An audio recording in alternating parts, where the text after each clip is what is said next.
여러분 안녕하세요. 부동산 고민 무엇이든 물어보세요. 2부 진행의 김지우입니다.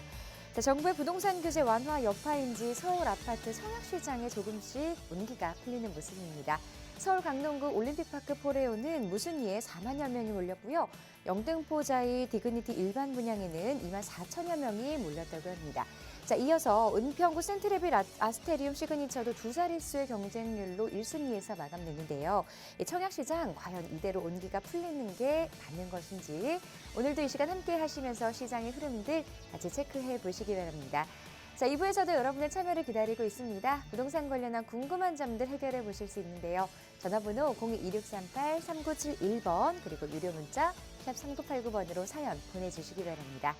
자, 부동산 고민 무엇이든 물어보세요. 2부 시작하겠습니다.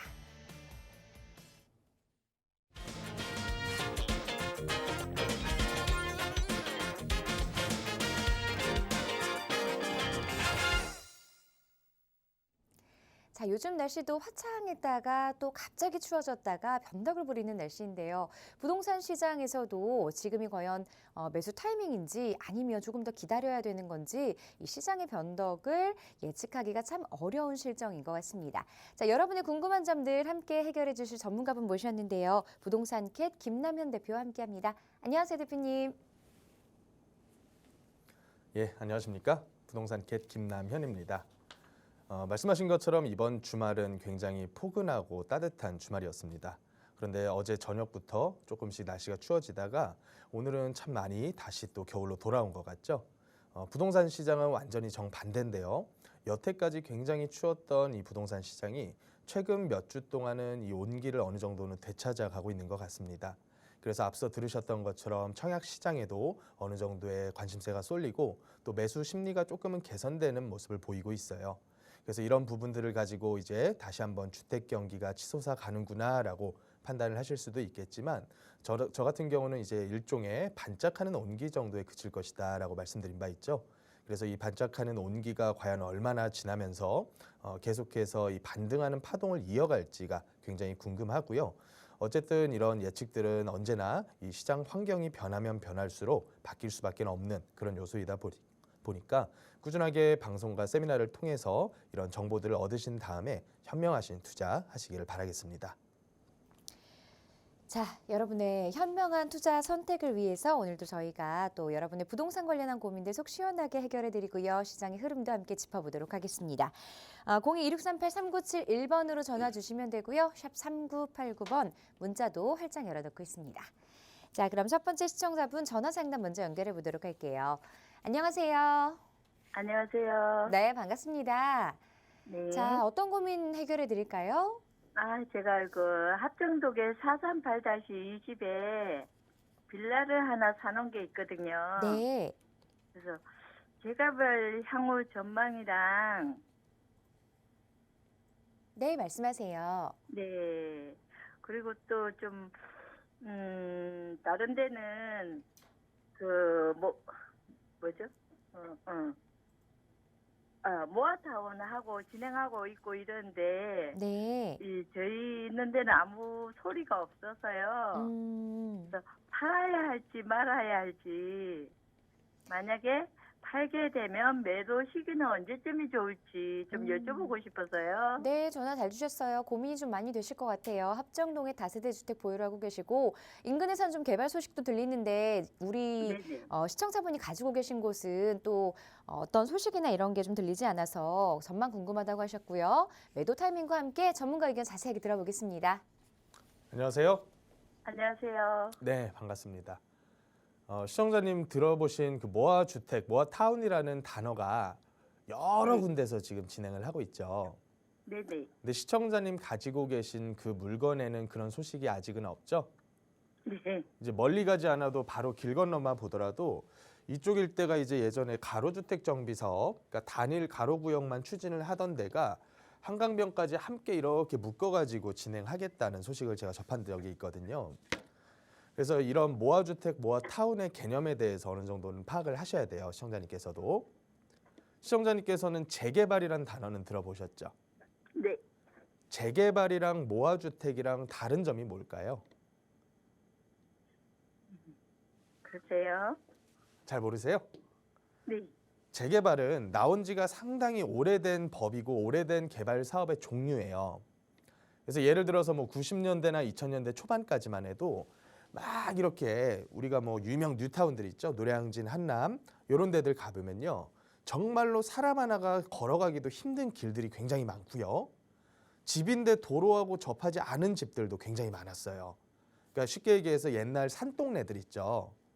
그런 산동네가 서울 여기저기 굉장히 많았었는데 그런 지역들을 통합으로 묶어가지고 하게끔 만든 그런 사업이 바로 재개발이거든요. 근데 시청자님 가지고 계신 이 합정동 일대를 보면 어때요? 제가 말씀드린 형태인가요? 아니. 그런 건 아니죠. 도로 다 접하고 있고요. 또 하나의 가로 구역이 정리가 되면서 이게 일종의 토지 구획이 정리가 돼 있다 이렇게 표현을 하거든요. 그렇다 보니까 그 옛날에 있는 법에 근거해서 사업을 추진하기에는 아직까지는 현황이 괜찮은 편이에요. 그런데 이 현황에다가 건축물들이 계속해서 낡아가는 거죠. 뭐 20년 차, 30년 차 이런 식으로 노후가 진행되다 보면 옛날의 법에 근거해서는 재개발을 할 수는 없어요. 조건에 안 맞기 때문에. 근데 여기 동네 자체가 완전히 슬럼화가 되다 보니까 여기를 새로운 법에 근거해서 예를 들어서 노후도가 약간 안 맞으면 노후도 20년으로 내려주고요. 여러 가지 요건들을 많이 완화를 시켜준 거예요. 대신에 딱 한 가지. 동의만 제대로 받아가지고 오면 사업성 안 나오면 종상향 시켜줄 거고요. 노후도 안 맞으면 끌어 낮춰가지고서라도 맞춰줄 거고요. 다 해주겠다는 게 바로 무화주택이라는 사업이에요. 그러면 우리가 동의가 과연 제대로 나올까 안 나올까 요거를 먼저 파악을 해야 된다는 얘기예요. 듣고 계시죠? 네. 시청자님, 네, 동의를 듣고 있습니다. 누가 동의를 하고 누가 동의를 안 할까요? 보통은. 시청자님은 일단은- 다세대를 가지고 계시죠? 네. 그러면 시청자님은 하겠다 그러면 동의해 주실 거예요? 안 해주실 거예요? 당연히 해야죠. 당연히 해주실 거예요? 그러면 누가 이거를 반대를 할까요? 상가 가지고 계신 분들일까요? 그렇죠. 아무래도 했을 때 이득보다 손해보는 게 많으신 분들이 반대를 하시겠죠? 네. 그럼 그런 분들이 보통 누가 있으시냐면 근생 통건물 가지고 계신 분들 있죠. 이런 분들은 월세도 잘 나오고 또 내가 토지를 많이 갖고 있는데 이거 나중에 평가받으면 얼마 평가도 안 나오니까 오히려 그냥 내 땅 내가 가지고 가는 게 더 유리할 거란 말이에요. 이런 비슷한 분들이 또 누가 있냐면 단독주택, 다가구 주택 가지고 계시는 분들이 또 그럴 거고요. 그래서 보통은 이런 식으로 통건물과 통토지를 가지고 계시는 분들은 반대를 합니다. 그런데 있잖아요. 반대를 하더라도 사회적으로 이익이 크면 이거를 강제로라도 끌고 갈 수 있게끔 법이 설정이 돼 있어요. 대신에 일정 요건 충족을 해야 되는데 그게 뭐냐면 사람 머릿수 대비해가지고는 80%의 동의가 있어야 되고요. 땅 면적 대비해서는 또 몇 프로가 있어야 되냐면 3분의 2, 67%가량의 동의가 있어야 돼요. 거기다가 또 최근에 추가된 게 뭐냐면요. 요 통건물을 가지고 계시는 분들 중에서 절반 이상이 동의를 해줘야지 가로주택 정비. 그러니까 하나의 조그만 일단의 가로 구역을 개발하는 사업을 할 수가 있단 말이에요. 그러면 그거를 한번 우리가 들여다보셔야 되는데 시청자님 가지고 계신 물건하고 바로 붙어있는 그 가로 구역에서도요. 이런 식으로 단독 다가구 가지고 계시는 분들이 굉장히 많아요. 근생 통건물이라던가. 그렇다 보니까 시청자님께서 가지고 계신 그 구역은 지금 현황으로는 동의가 안 나올 확률이 굉장히 높다고 봐요. 그러면 아무래도 추진하는 데 좀 걸리적거리겠죠? 적극적으로 추진하기가 어려울 거 아니에요. 그래서 지금 움직임이 없다라고 생각을 하시면 될 것 같습니다. 듣고 계세요? 네, 네. 그럼 시청자님께서 궁금하신 건 뭐예요? 그러면 좀 저는 딸아이 이름으로 이거를 투자를 해놓은 건데 그러면 매도를 해야 될까요? 몇 주택자세요? 1주택자예요. 그리고 따님 명의로는 그거 하나 돼 있으시단 말씀이시죠? 네. 아마 근데 전세 주고 계실 거고요. 요번에 결혼을 했어요. 예. 그래서 신혼부부 그거를 못 하고 있어요. 이 집 때문에. 청약을 못 하고 계시다고요? 네. 시청자님 그 따님께서는 이 물건을 전세 주고 계세요? 월세 주고 계세요? 전세. 전세 주고 계세요? 지금 만약 매도하면 얼마 정도 될 거로 예상하세요? 별로 없어요. 뭐가 없다고요? 남는 게. 아니요. 그 네. 투자한 대비 수익률이 없어요. 매입을 얼마에 하셨어요? 3억 2천요. 3억 2천에 매입했는데 지금 전세 얼마 받고 계시죠? 2억 9천요. 2억 9천. 이거 지금 매도해봤자 3억 중반대 가기 힘들 것 같거든요. 한 3억 3, 4천대 되지 않을까라고 생각이 들어요. 네. 근데 아시다시피 지금 최근에 경기가 그렇게 좋지는 않아요. 네. 그렇다 보니까 내가 아무리 팔고 싶어도 임자가 나타날지 안 나타날지는 모르겠어요. 그러면 지금 우리가 이 물건에 대해서 거의 손해보고 파는 개념으로 접근을 해야 되는데 그렇게 하실 거면 엔간하면 그냥 없는 셈 치고 놔두는 게 나을 수도 있어요. 근데 말씀하신 것처럼 신혼부부 특공이라든가 이런 청약을 노리실 상황이시라면 이거는 좀 손해 감수하시고서라도 정리하는 게 맞다고 봐요. 빠른 단기일 내에 이거 재개발 형태로 진행 안 될 겁니다. 네. 그럼 또 현명하시게 생각을 하셔야 돼요. 청약 노리신다 그러셨죠? 네. 아무리 지금 부동산 경기가 안 좋아도요. 어느 정도 규제 완화돼주고 분양가만 좀 합리적으로 설정이 되면 최근에 청약 또다시 어느 정도 경쟁률이 붙고 있거든요. 네. 그러면 우리 따님께서는 특별 공급만 해당을 하시나요? 아니면 가점이 좀 많이 되시는 편인가요? 가점되는 건 없을 거예요. 이제 결혼을 이번 달에 했으니까요. 이번 달에 하셨어요. 아직 자녀 없으시겠네요, 그러면. 네.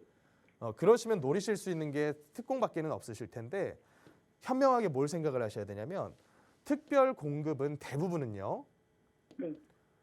해당 지역 거주자에게 우선권을 줍니다. 알고 계시죠? 네. 그러면 어디 서울 인근에서 어느 지역이 가장 청약이 앞으로 많을 것 같아요? 글쎄요. 3기 신도시 아시죠? 네. 어디 있냐면요. 저 고양시 창릉, 또 계양 신도시, 대장 신도시, 남양주 왕수, 하남 교산, 과천 이렇게 6개예요. 이거 이외에도 시흥이라던가 여기저기 조금씩 있고요. 그런 지역들에다가 전입 신고라도 해두시고 이사를 가셔야 돼요. 그래서 본 청약시까지 2년 거주 요건 충족해야지 이게 가능성이 가장 높거든요. 근데 그게 아니고 서울에서 만약에 청약 노리시겠다 그러면요. 거의 기회가 없을 거예요. 기회가 있어도 그거는 너무 고분양가 논란에 휩싸여가지고 분양이 잘 안 되는 경우라던가 아니면 서울에서 가장 외곽이어가지고 약간 안 팔리는 지역이라던가 이런 지역일 확률이 높거든요. 그러니까 시청자님께서 만약에 이걸 매도하고 빨리 청약으로 가야겠다. 그러면 그 다음 전략도 잘 대비를 하시란 얘기예요. 네. 이해가 되셨나요? 네네. 네. 그래서 안 팔린다면 또 어느 전략을 짜셔야 되냐면요. 어차피 안 팔려서 청약 못 넣는 거 그냥 이런 형태의 투자로 계속 이어나가실 생각을 하는 것도 한 방법이 될 수가 있어요. 단순히 내 집 한 채 마련하는 게 아니라 어차피 앞으로 서울은요. 지금만 하더라도 후보지 선정된 데만 100군데가 넘어요. 거기다가 앞으로도 계속 하겠다고 여기저기 움직임이 어마어마하게 많아요. 근데 그 지역 중에서 좋은 데들 위주로 해가지고 소액 투자로 여러 군데를 계속 사는 거예요. 그러면 언젠간 하나는 되겠죠. 그 방법을 써야 되는군요. 두 가지 중에 하나를 한번 고민을 해보시란 얘기예요. 근데 저는 네. 개인적으로 부자가 될 수 있는 확률은 두 번째 대안이 조금 더 높다라고 봅니다. 네. 그 대신 잘 고르셔야 돼요, 지역을. 그 지역을 네. 그러면 선택한다면 어디를 하면 좋을까요? 세미나 한번 오세요, 그거는. 제가 네. 서울 전 지역이기 때문에 방송에서는 불가능하고요. 그래서 네. 두 번째 전략을 선택할지 첫 번째 전략을 선택할지 결정되시면 한번 연락 주세요. 네. 네, 여기까지만 정해드릴게요. 감사합니다. 네. 네, 전화 주셔서 고맙습니다. 일단 기회비용이라는 것도 생각을 좀 해야 하니까요. 현명하게 선택을 하셔야겠습니다. 투자나 또 매수와 관련해서 문의 있으시다면 세미나 참석해 보시거나 혹은 다시 한번 전화 상담 신청해 주세요. 다시 한번 상담 도와드리도록 하겠습니다. 자, 계속해서 다음 시청자분 전화 연결해 보도록 할게요. 안녕하세요. 예, 여보세요? 안녕하세요. 네, 전화 연결되셨어요. 네. 자, 어떤 고민으로 반갑습니다. 전화 주셨나요? 예, 제가요, 종로구 승인동 거기에 집이 단독주택 조그마한 게 하나 있는데, 네. 거기가 가로수 정비 사업이 시작되었어요. 네. 근데, 너무 말도 많고, 그래서, 팔라고도 생각했는데, 팔기도 또 애들은 못 팔게 하고 이래서, 네. 막 그냥 사업도 잘 되면 모르는데, 막 말도 많고 이래가지고 그냥 어떻게 하면 좋을까, 이래서 전화 드려봤어요. 네, 전화 잘 주셨어요. 숭인동의 단독주택 보유는 어느 정도나 하셨을까요? 몇 년이나? 거기 2016년도 거주는 안 했어요. 아, 거주는 안 하시고 임대로 2016년부터 가지고 계셨다고요? 네네네. 네, 가로주택 단독주택. 정비 사업 지금 네. 잘 진행이 되고 있는 건지 또 여러 네. 가지 고민도 많이 되실 것 같은데요. 예. 자세한 부분들 한번 전문가 의견 들어볼게요. 안녕하세요. 네, 안녕하세요. 네, 반갑습니다. 반갑습니다. 예. 시청자님께서도 앞서 상담하신 분하고 비슷한 고민이실 것 같아요. 예. 어느 정도 집원 위치를 좀 알려주실 수 있나요? 거기가요. 예. 종로구 승인동 창신초등학교 맞은편 쪽으로. 아, 맞은편 쪽. 네네. 자, 이쪽에서 지금 가로주택 정비를 진행을 하고 예. 있다는 얘기죠? 네네. 지금 사업 회사도 선정되고 했는데 시공사 어디로 선정됐던가요? 동부건설. 동부건설. 네. 여기 시청자님께서 가지고 계신 물건은 다세대인가요? 아니면 단독인가요? 단독. 단독을 가지고 계세요. 예, 단독 4층. 땅은 24평인데. 예. 토지가 24평. 네. 오래됐겠죠, 아무래도. 집은 오래됐죠. 그게 그쵸, 예. 1987년도인가 뭐 그때. 거의 뭐 40년 가량 됐네요. 예, 그러면 시청자님께서 지금 반대를 하시고 싶으신 거예요? 아니면 팔고 떠나고 싶으신 거예요? 그러니까 팔고 하도 말이 많으니까 팔고 떠날까도 좀 생각했는데 작자도 네. 없고. 시청자님, 그런데요. 그건 예. 아셔야 될 게요. 예. 모든 조합 사업은 다 말이 많아요. 예. 여태까지 재개발로 진행돼서 아파트까지 지어지는데 서울에서 평균 14.8년이었어요. 15년 걸렸어요. 그러니까 그 소에 얼마나 많은 이해 갈등이 있었겠습니까? 가로주택이 아무리 조금은 좁은 규모의 사업이라고 하더라도요. 조합원 몇 명인지 알고 계세요? 118명인가 뭐. 111명. 굉장히 작은 숫자거든요. 예. 근데 이 111명 가지고도 말이 많은데 예. 막 5,000명, 6,000명 되는 그런 조합들은 어떻겠어요? 장난 아니겠죠. 그래서 존재하는 게 뭐냐면 동의율이라는 게 그래서 항상 존재를 해요. 뭐든 뭘 하든지 간에 이제 조합 총회를 통해서 결정이 돼야 되고요. 예. 근데 지금 말이 많다고 하는 거는 아마 어느 정도 본 궤도에 올라가 있는 상태이기 때문에 더 그럴 거예요. 왜냐하면 본 궤도에 올라가면 그때부터 뭐 해야 되냐면요. 내가 얼만큼 나눠 가져갈지 돈에 대한 부분이 들어간단 말이에요. 예. 그래서 뭐 시공사를 선정하더라도 어디가 더 좋게 어디가 더 싸게 해줄 건지 또 나중에 관리 처분 쓸 때는 누가 얼마를 평가받아서 얼마를 가져갈 건지 이런 걸 다 정해야 되거든요. 그래서 예. 지금 이미 시공사 선정됐고 앞으로 이제 건축 설계는 나왔겠죠? 예. 설계 나왔을 거고 그리고 앞으로 이제 2주 철거 착공 단계 거치면서 이제 예. 서서히 본격적으로 공사라는 행위를 하기 시작을 할 텐데요. 예. 그 정도 단계까지 가 있는 가로주택 사업이 그리 많지 않습니다. 근데 지금 거기서 또 반대하는 사람들이 있어가지고요. 예. 그래갖고 하는 걸 중단하고 뭐 반대하는 사람들이 또 어떻게 하는지 말이 많아가지고 네네. 좀 고민이 있어가지고. 근데 그 생각도 하셔야 돼요. 지금 만약에 팔고 싶으면 만약에 뭐 얼마 팔고 싶으세요? 그게 뭐 한 13억이나 이렇게 주면 팔고 싶은데. 그렇죠. 그때 예. 시청자님 이거 평가 혹시 나왔나요? 안 나왔어요. 평가 아직 안 나왔어요? 예. 24평 평가 나오면 제가 봤을 때는 뭐 많이 나와봤자 6, 7억대 아닐까라는 생각은 좀 들어요. 시청자님 생각이 어떠실지 모르겠는데 저도 이제 물론 뭐 공시가격이나 이것저것 떼보고 대충 예상을 해봐야 되는데요. 24평 토지만 가지고 생각하면 뭐 평당 4천대 넘어가기 힘들거든요, 사실은. 많은 지역들이 그렇다시피. 예, 그렇다 큰 보니까 도로변은 아닌데 소방도로변이라서. 예. 그래서 돈이 좀 안 나가는데 그렇게는 예. 그런데요, 제가 봤을 때는요, 이만한 부지 면적에다가 조합원 111분이면 사실은 사업성 나쁘지 않아요. 괜찮다는 얘기예요. 예. 지어지는 세대가 몇 세대 지어지는지 아세요? 뭐 200 몇 세대 지어진다 이러더라고요. 200 몇 세대 정도요? 예. 뭐 300세대는 안 돼요. 200명대 한 중반 후반 정도 되나 봐요. 예. 그러면 사실은 2배가 되는 거란 말이에요.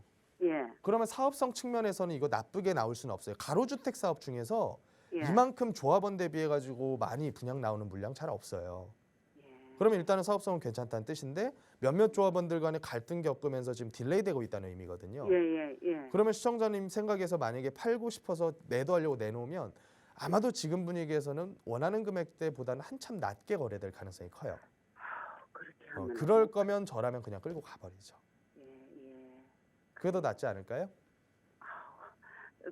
딱히 팔 마음도 사실 없어요. 근데 하도 네네. 말이 많으니까 좀 팔아보고 어떻게 해볼까 하는 복잡해서 생각도 그러죠. 있고. 머리 아프고. 예. 시청자님께서 이제 원하시는 방향으로 뭔가를 이끌어가고 싶으시면요. 예. 자세한 얘기를 저랑 상담을 한번 하셔야 돼요. 조합 내부적인 갈등이 뭘로 인해서 지금 갈등이 있는지 요걸 파악을 해가지고 제가 뭔가 도움을 드려야 될 것 같거든요. 요거는 이제 뭐 놔둬도 되고 지금 제가 살고 있는데 여기는 또 마포인데요. 예. 마포 여기는 뭐 재개발 된다고 지금 붐이 일어나가지고 막. 그러면 마포- 일단은 지금 예. 말씀하시는 그 내용들은 방송하기에는 너무나 좀 얘기가 길어져요. 네. 그러니까 따로 저랑 날짜 잡으셔가지고 한번 오세요.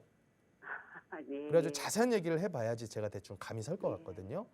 예. 일단 방향은 저는 조금은 더 끌고 가는 게 낫겠다라는 판단은 그거 들어요. 팔지 말라 이거죠. 다만 문제를 좀 원활하게 해결할 수 있는 그런 도움을 드리려고 하는 거죠. 네. 일단은 오늘 여기까지만 정리를 좀 하고요. 네. 자세한 얘기는 한번 내방을 하셔가지고 말씀 나누시죠. 네. 감사합니다. 감사합니다. 예. 네, 전화 주셔서 고맙습니다. 시청자분의 고민이 참 많이 여기까지 느껴지는 것 같습니다. 지금 당장 좀 섣부르게 생각을 하시는 것보다는요, 조금 더 자세한 상담이 필요하실 것 같고요. 일단은 보유 쪽으로 좀 방향을 잡아드렸으니까요. 보유를 하시면서 시장의 흐름들, 방향들 잘 캐치를 하셔야 될 것 같습니다. 자, 계속해서 이번에도 전화 상담 하나 더 받아보도록 하겠습니다. 안녕하세요. 네네, 안녕하세요. 네, 반갑습니다. 어떤 고민으로 전화 주셨나요? 네네, 저 서울시 동작구에 있는 흑석 자이 25평 가지고 있는데요. 네. 그거 이제 좀 상급지로 갈아타고 싶어가지고 제가 헬리오시티에 25평을 좀 알아봤어요. 근데 네. 매수 가격은 한 15억 정도 돼가지고 괜찮은데 지금 문제는 제가 가지고 있는 그 흑석 자이가 잘 매도가 안 돼서 매도는 13억에 하려고 좀 내놨거든요. 네. 그래서 이제 이렇게 좀 지금 하락장일 때 좀 갈아타기 하는 게 좋다고 하는데 어떻게 하면 상급지로 갈아탈 수 있을지 좀 상담 받고 싶어가지고요. 네, 전화 잘 주셨어요. 상급지로 갈아타기 문의를 주셨는데 흑석 자이라고 하셨어요? 네네. 네, 여기 지금 입주권 좀 매도를 하시고 헬리오시티 쪽으로 살펴보고 계신다고요. 혹시 실거주도 고민을 하고 계시는 건가요? 네네. 실거주 하려고 합니다. 네, 실거주도 함께 생각하고 계시고요. 알겠습니다. 이 갈아타기가 우리 시청자분에게 조금 더 도움이 되는지 전문가 의견 들어보겠습니다. 안녕하세요. 예, 안녕하세요. 네, 말씀 잘 들었습니다. 일단은요, 갈아타기가 어떻게 하는 게 좋을까요에 대해서 먼저 답을 드릴게요. 갈아타기를 성공적으로 하실 거였으면 작년에 파셔가지고 기다렸다가 올해나 내년 계속 이제 시장 흘러가는 거 지켜보고 천천히 매수했어야 훌륭한 갈아타기가 됐을 것 같아요. 네네. 아시다시피 지금은 시청자님 13억 내놨다 그러더라도 매수세가 안 붙는 상황이죠. 네네. 그렇죠. 그러면 시장 참여자들은 얼마 정도의 거래하기를 원할까? 시청자님 생각은 어떠세요? 한 12억 정도 생각하시는 12억 것 정도. 주변 네. 지역들은 이제 비교 대상이 그렇게 많지는 않아요. 여기가 워낙에 이제 3구역이죠. 가지고 계신 게. 3구역 네네. 쪽까지 올라가는 그쪽 언덕베이가 많이 심하죠. 그래서 뭐 네네. 이제 같은 흑성 뉴타운에서 비교를 하더라도 뭐 이런 데들이랑 그렇게까지 뭐 편차가 크지는 않더라도 일부 편차는 발생을 할 것 같아요. 보면 롯데캐슬 에듀폴의 최근 거래가 11억 4천에 됐네요. 네네. 그러면 매수인들은 요 정도 선으로 지금 보고 있다는 얘기로 저는 보이거든요. 물론 이 시기 자체가 1월 달이니까 지금 같은 매수세가 확 붙지는 않았었을 때예요. 근데 제가 봤을 때는 지금 편차가 어느 정도 있기 때문에 있더라도 13억까지는 좀 어렵지 않을까 하는 생각이 좀 먼저 들어요. 만약에 꼭 정리하셔야겠다면 11억에서 12억대 정도가 지금 매수인이 붙잡을 만한 정도 수준이겠다. 이런 판단이 좀 들거든요. 그러면 지금 그 가격에 팔고 싶으신가요? 아니면 더 버텨보시고 싶으실까요? 그래서 그러면 차라리 그냥 더 기다려 보려고 그렇죠. 합니다. 아깝죠.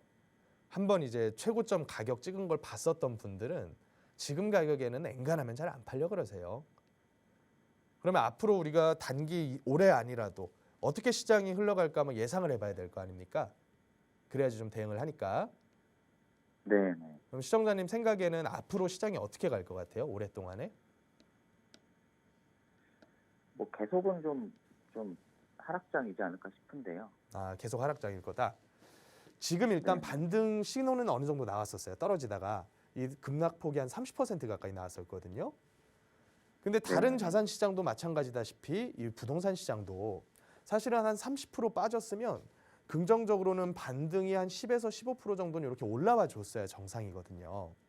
그래서 예를 들어서 뭐 헬리오시티 아까 말씀을 하셨으니까 거의 20억대 한참 넘어까지 가격이 갔다가 30평대 기준에서 뭐 싼 경우에는 16, 17억대까지도 거래가 됐었는데 이 상태에서 뛰어 올라가지고 한 18억대, 19억대 그 이상까지 어느 정도 올라가 줬으면 반등이 좀 세게 나왔으니까 떨어지더라도 뭐 요 정도까지 떨어지다 말겠지 이렇게 예상을 해볼 수가 있을 텐데 지금은 반등 신호가요 그냥 요만큼 가다가 다시 이렇게 가고 있어요.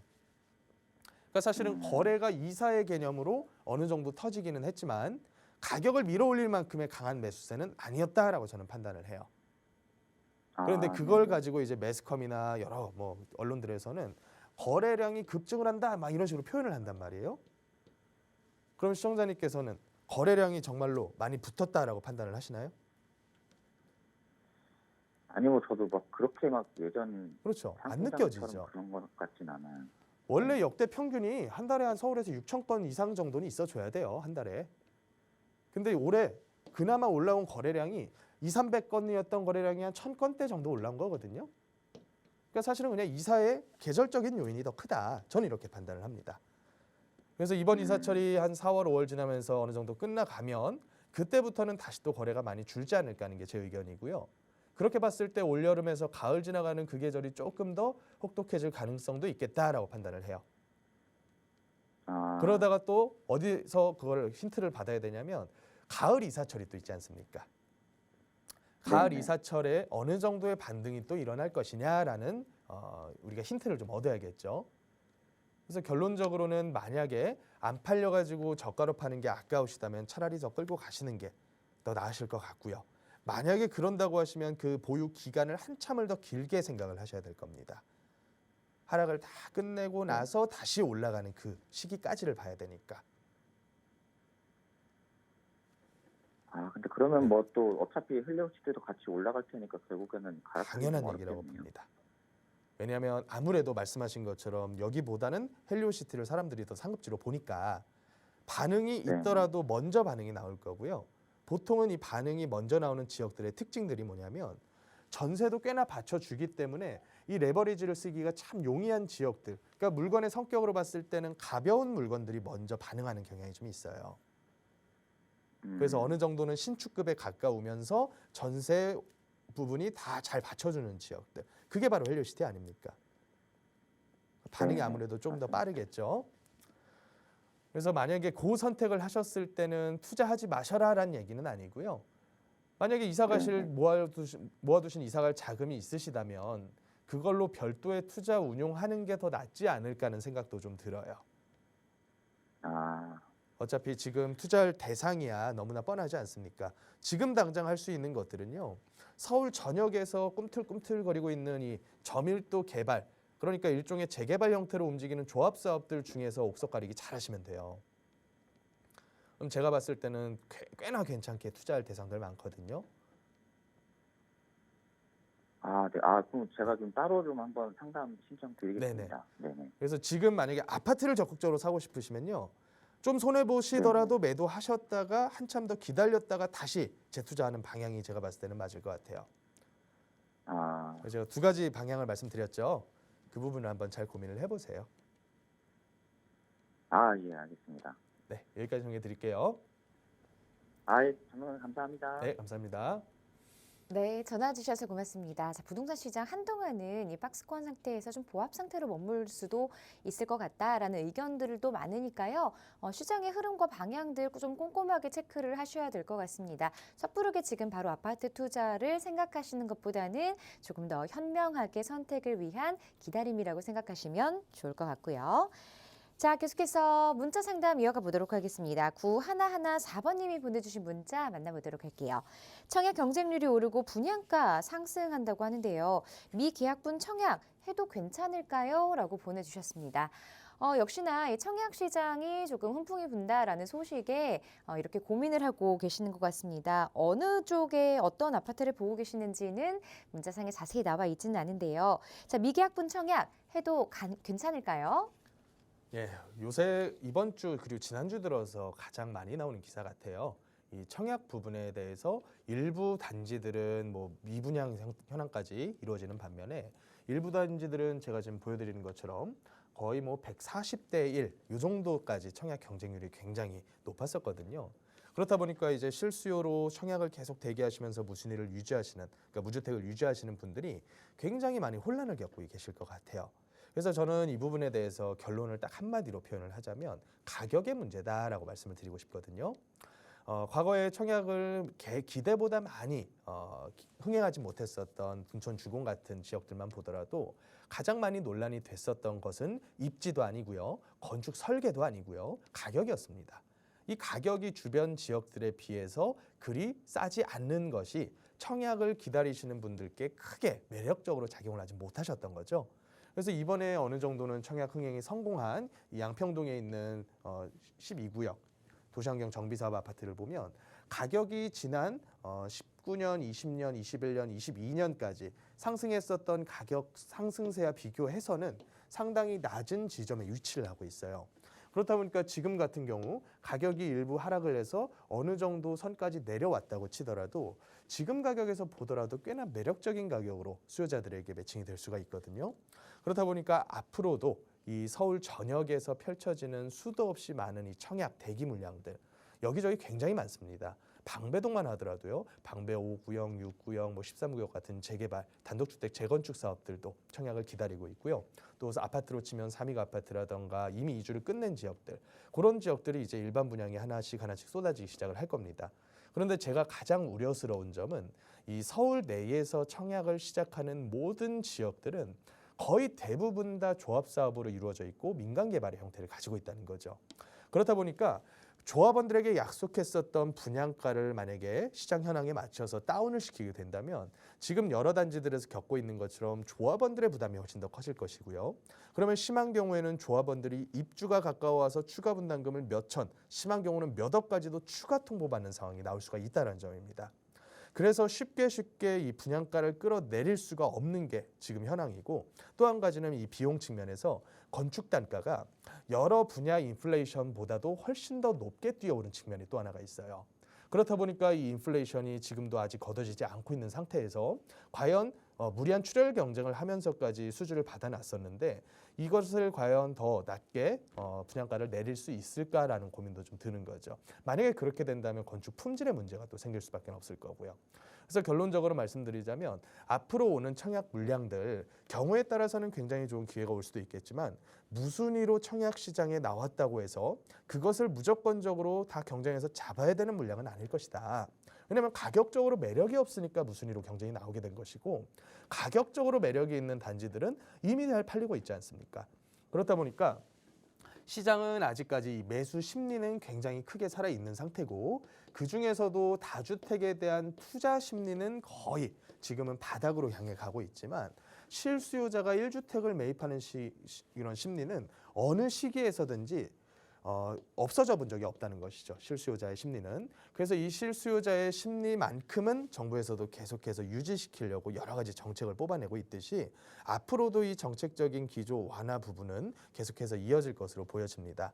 하지만 이제 정부에서도 기조 자체를 이런 일부 수요자를 위한 부양책 방향으로 설정을 했을 경우에 앞으로 이어지는 계속되는 재정 그 정책에 대한 자금들을 어떻게 마련을 할 수가 있을 것인가, 이 부분이 참 어려운 부분이기는 하죠. 그리고 아직까지는 이 기준금리 인상에 대한 기조가 끝나지 않은 상태이기 때문에 정책 자금으로 많은 대출을 해줘가면서 실수요자를 위한 주택 시장을 붙들고 있는 것이 언제까지 가능할 것이냐, 이 부분이 또 한 가지가 있고요. 그렇다 보면 또 어느 부분까지 부양책이 튀게 되냐면 다주택자라도 집 사서 경기 부양해 주셔라라는 쪽으로 가게 될 가능성이 굉장히 크다라고 봅니다. 그렇다 보니까 예전에도 그랬다시피 임대주택에 대한 활성화 대책이라던가 뭐 양도세에 대한 뭐 비과세 특례라던가 여러 가지 세제적인 지원을 통해서 다주택자라도 매수를 해서 주택 경기 좀 살려주세요, 이런 식으로 시장에다가 당부를 했었거든요. 그래서 앞으로 이어질 이런 정책들은 시장의 흐름에 따라서 당연히 결정이 될 부분이기 때문에 지금 상황에서는 실수요자로 너무 무리한 대출을 받지 않는 선에서 합리적으로 내 집 마련을 하시고 싶으신 분들만 이 청약 무순위 경쟁에 뛰어드시기를 바라겠고요. 과거처럼 누구나 다 묻지마 청약을 통해서 로또에 당첨돼 보겠다, 지금은 로또 없다, 저는 이렇게 정의를 해드리고 싶습니다. 실거주 목적이시라면 무리하지 않는 선에서 마련을 하셔도 괜찮겠지만요. 만약에 투자 목적으로 보고 계신 거라면 조금은 좀 살펴보시고 기다려보시는 것도 투자의 어떤 한 방법이 될 수 있으니까요. 꼼꼼하게 시장 방향 잘 살펴보시기 바랍니다. 자, 이렇게 해서 여러분의 부동산 고민들 안전하게 진단을 해드렸고요. 이번에는 부동산 위클리 이슈로 한 주간 짚어봐야 될 시장의 이 이슈들 살펴보도록 하겠습니다. 예, 월요일 아침이 되자마자 꽤나 파격적인 뉴스가 헤드라인을 장식을 했었죠. 옛날의 악몽이 한번 떠오를 수도 있겠는데요. 미국의 굴지의 은행이 파산을 됐습니다. 파산 신청을 당했는데 미국의 순위로 따지자면 16위까지 하는 은행이 초고속으로 붕괴를 해서 글로벌 금융시장이 패닉에 빠졌다. 그래서 3월 10일경, 그러니까 이번 주말이 오기 전에 미국장 기준으로 해가지고 이 파산이 됐는데 그 이유를 한번 살펴보니까요. 실리콘밸리 뱅크가 국채 매각 손실 발표 후에 뱅크런 사태가 발생을 했다라는 거죠. 이제 여러 가지 위험이 있었을 겁니다. 우리나라뿐만 아니라 전 세계가 지금 금리 인상의 기조가 굉장히 거세게 펼쳐져 오고 있었기 때문에 가장 부담이 크고 리스크 관리가 어려운 것이 그 직격탄을 맞는 금융기업 아니겠습니까? 그런데 그 금리 인상의 기조가 어느 정도 가다가 그칠 것으로 예상을 했는데 그게 지금까지도 이어지고 있고 또 이번 21일에 있는 FOMC 통화정책회의에서는 기준 금리를 0.5%포인트를 추가 인상할 것으로 점쳐지고 있었습니다. 그렇기 때문에 이런 채권 시장도 굉장히 파동이 컸었고 본인의 은행 지주의 자산을 대부분을 채권으로 매입해 놨었던 여러 은행들이 굉장히 크게 흔들리고 있고 또 최근 같은 경우에는 누구나 다 이 뱅크 앱 어플리케이션을 쓰지 않습니까? 그런 소식을 접하게 되면 수요자들은 당장에 내 돈을 다른 계정으로 옮기겠죠. 그렇다 보니까 예전만큼 지점으로 달려가 가지고 돈을 인출하는 것이 아니라 이 어플리케이션을 통해 가지고 자유롭게 여러 계좌로 송금을 하다 보니까 너무나 급하게 불과 며칠 사이에 이 파산이 돼버렸다. 그래서 미국뿐만 아니라 영국, 중국, 독일 같은 선진국 많은 지역에서도 이런 기업들이 영업을 하고 있었는데 이런 기업들이 도산을 해버리니까 가장 큰 문제는 이 시스템의 붕괴로 이어질 수도 있을 거다라는 공포감일 겁니다. 그렇다 보니까 예전만큼 이 시스템 붕괴를 안일하게 두지는 않고 바로 기존에 있는 예금자에 대한 보호 조치를 실행을 했었죠. 그래서 급격하게 틀어막기는 했지만 여기뿐만 아니라 현재 다른 은행들도 상당히 위태위태 흔들리는 것이 많이 목격이 되고 있다는 거죠. 그래서 우리나라도 예전에 이런 비슷한 사태를 겪었다시피 지금 굉장히 금융시장은 부동산 시장과는 별도로 오히려 더욱더 계속 힘들어지고 있는 그런 상태다. 이 부분을 인지하실 필요가 있을 것 같고요. 또 우리나라의 경제 상황으로 봤을 때는 우리나라가 현재 기준금리를 한 차례 동결을 해버렸습니다. 미국에서는 당장 이번 달만 하더라도 추가적인 0.5%포인트까지 인상할 가능성이 점쳐지고 있는데 이미 격차가 1%까지 벌어진 상태에서 그 이상까지 계속 벌어질 수도 있다는 거죠. 그러면 뭐가 문제가 먼저 되느냐? 일단은 환율이 치솟겠죠. 그래서 지난 올 초 이후부터 어느 정도 안정세를 찾아가던 이 환율이 다시 한번 급등을 하면서 계속 올라가는 모양새를 보이고 있고요. 또 반대로 주가 같은 경우에는 한 차례 큰 추락을 했다가 어느 정도는 매수세가 붙으면서 횡보하는 움직임을 이어가다가 다시 한번 급락하려는 움직임이 벌써 지난주부터 보이고 있다는 거죠. 그래서 결론적으로 말했을 때 여기에 있는 차트에다가 부동산 시장까지 한번 얹혀본다면 부동산 시장 역시 작년 한 차례 확 꺾인 다음부터는 올 초까지 계속 거래가 없다가 올 초부터 어느 정도 이런 식으로 횡보하면서 거래가 조금씩 되는 그러니까 시장이 어느 정도는 이 저항을 해주는 듯한 움직임을 보였었단 말이죠. 그런데 이런 사태 하나가 툭 터지다시피 이 부동산 시장도 충격 여파를 받지 않으리라는 보장은 없다는 거죠. 그래서 언제나 이 위기라고 하는 거는요. 제가 작년에도 이런 말씀을 한번 드렸던 것 같은데요. 아직까지는 경기 침체일 뿐이지 경제 위기는 온 적이 없다. 그러면 경제 위기는 과연 뭐냐? 경제 위기는 이 사회를 구성하고 있는 경제 주체 중에 한 분야가 지금까지 계속해서 주어지는 뭔가의 스트레스 하나를 버티지 못하고 툭 하나가 무너져 내리게 되면 이 도미노 현상처럼 모든 주체들이 힘들어질 수 있다는 거. 그걸 가지고 이제 경제 위기라고 표현을 할 수가 있는데 그 중에 하나가 이런 은행이 될 수도 있고요. 일종 굴지의 대기업이 될 수도 있고요. 또 우리나라가 아닌 다른 해외 국가 하나가 그렇게 될 수도 있고요. 또 아니면 우리나라 같은 경우에는 기업 혹은 개인이 지고 있는 부채가 그것을 촉진할 수도 있고요. 그래서 이 영역들이 상당히 지금 많이 위태위태한 상태에서 이렇게 하나의 도미노만 가지고도 아주 큰 위기에 빠질 수 있는 상황이 전개가 되고 있다. 이 부분을 절대 놓치지 않으시기를 바라겠고요. 또 하나, 이제 부동산 시장으로 넘어가서 원희룡 국토부 장관께서 모 매체와의 인터뷰에서 이런 말씀을 하셨죠. 집값이 바닥인 줄 아시는데 바닥의 밑에 지하가 있을 수도 있다. 이런 기조의 말씀을 하셨다고 해요. 그래서 미국의 물가와 금리가 확정되지 않은 상태이기 때문에 우리나라 집값이 바닥이라고 하기에는 아직은 이르다. 또 미분양에 대한 매입을 이제 여러 가지 건설사들에서 계속해서 주장을 하다 보니까 뭐 단지에서는 조금은 비싼 가격으로 이것을 LH에서 매입을 해주기도 했었죠, 실제로. 그런데 이런 부분들은 앞으로도 계속해서 늘어날 것이고 이제 건설사들이 조금 더 위험해지는 모양이 보이게 된다면 적극적으로 이 매입을 검토를 하게 될 가능성이 굉장히 큽니다. 그래서 이 부분에 대해서 누군가 질문을 하니까 미분양 매입은 분양가 할인 등의 건설사가 자구적으로 먼저 해결하려는 움직임을 보인 다음에 그래도 해결이 안 됐을 경우에 도와줄 것이다. 그러니까 예전처럼 쉽게 미분양을 전부 다 매입해 주지는 않을 것이다 라고 얘기를 하고 있다는 거죠.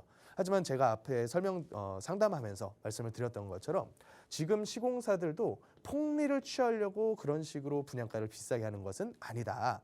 여러 가지 측면에서 볼 수가 있겠는데 첫 번째, 시공사가 건축 행위를 할 때 차입을 해서 빌려오는 이 프로젝트 파이낸싱이라는 자금, 이 자금이 최근에는 절대 저금리로 자금이 나오지가 않습니다. 아무리 싸봤자 8%, 9%대에서 형성이 되고요. 조금 도급순위가 약하거나 시공 위치가 좀 외지거나 한 지역들은 10%가 우습게 넘어가는 그런 정도의 금리 수준을 보이거든요.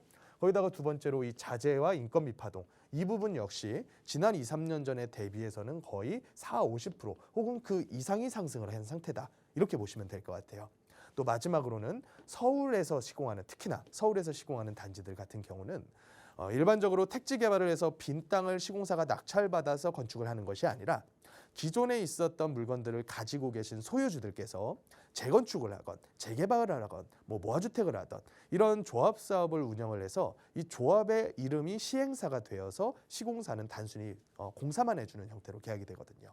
그런데 그런 상태에서 만약에 분양가를 할인을 한다. 어차피 이 사업의 덩어리는 기존에 미리 예측이 되어 있기 때문에 조합원들은 본인들이 내셔야 될 추정 분담금을 어느 정도는 인지를 하고 계신 상태인데 분양가를 만약에 할인을 해가지고 조합원의 부담이 늘어난다면 당연한 얘기겠지만 조합과 시공사 간의 이런 법률적인 다툼까지 번질 수가 있겠죠. 그래서 이런 위기 속에서 시공사가 과연 쉽게 분양가 할인이라고 하는 측면으로 접근할 수가 있을 것이냐. 그 부분은 어떻게 보면 제살 깎아먹기 식으로 이 시공에 대한 이익을 상당 부분 포기를 하겠다는 얘기인데 시공사 역시 무료로 장사해주는 기관은 아니지 않습니까? 그래서 이 부분이 상당히 좀 어려운 측면이라고 하는 것을 인지를 좀 하실 필요는 있고요. 또 한 가지는 건설 현장 불법행위 근절이라던가 열악한 반지하 같은 주거 환경을 이제 상향시켜 주겠다. 이런 말씀을 또 하셨다고 합니다.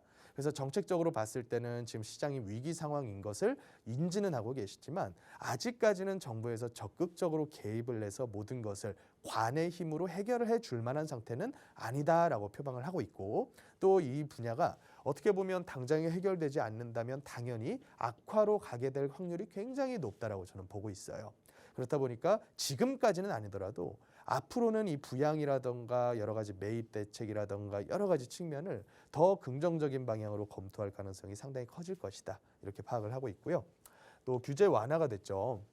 재건축 관련된 규제도 완화가 됐고요. 또 여러 가지 사업으로 여태껏 진행 못했었던 재개발 사업지들을 많이들 사업성 개선을 시켜주고 또 가장 크리티컬했던 노후도 부분도 상당히 완화시켜주고 또 재건축 같은 경우는 안전진단 기준을 완화시켜주고 여러 가지 개발 규제 완화가 되다 보니까 서울 전역이 현재 정비사업에 속도전을 내고 있다. 이런 기사가 나오고 있습니다.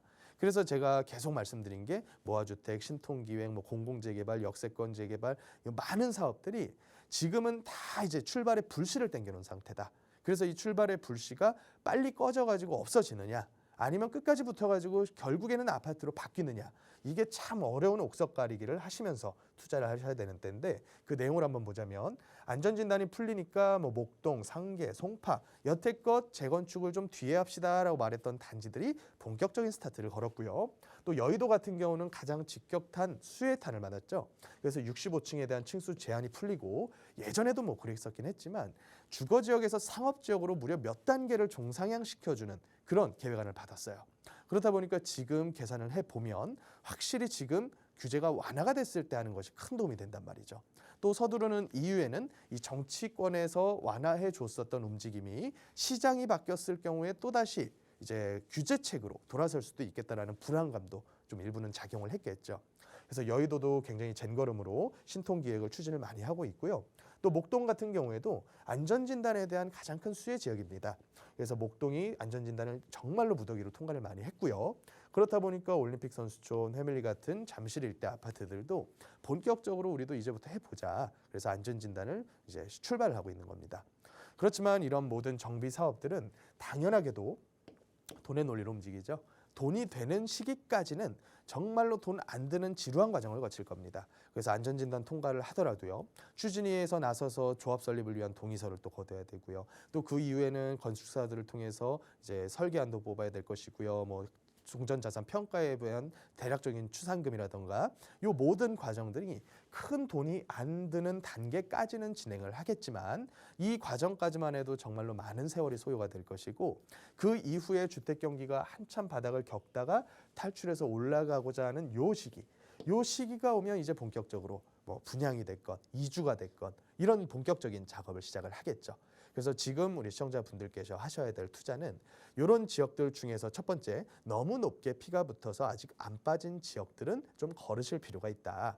그리고 두 번째로는 피가 붙지 않은 지역들 중에서도 동의가 잘 나올 확률이 높은 지역들이 있습니다. 좋은 지역들에서도 이런 지역들이 꽤 있어요. 이런 지역들은 너무 큰 욕심은 부리지 말고 지금 가격이 원체 싸니까 이 싼 가격에 접근해서 조금 피가 붙고 아니면 내가 자녀용으로 투자를 해가지고 아파트가 될 때까지 끌고 가겠다. 이런 식의 방향으로 투자를 적극적으로 고려를 하시면서 옥석 가리기에 초점을 맞추시면 참 좋을 것 같다. 여기까지 한 주간의 이슈 정리해드렸습니다. 사실 부동산 시장만 볼 게 아니라 거시적으로 이 국제적인 이야기 그리고 금융시장까지 좀 짚어봐야 하는데요. 사실 이 국내 부동산 시장 같은 경우에는 어떤 이 시장의 활성화를 위해서 여러 가지 정책들도 나오고 있고 그런 만큼 옥석 가리기도 필요하다라는 이슈를 한번 정리해봤습니다. 혼자서 좀 고민을 하고 계신 분들을 위해서 세미나를 통하시면 조금 더 많은 정보 들으실 수 있는데요. 세미나 일정 자세하게 안내 부탁드릴게요, 대표님. 예, 세미나는 제가 매주 화요일에 오후 1시부터 진행을 하고 있고요. 세미나의 주제는 제가 방금 설명드린 이런 정비사업 관련된 내용이 주를 이루고 있습니다.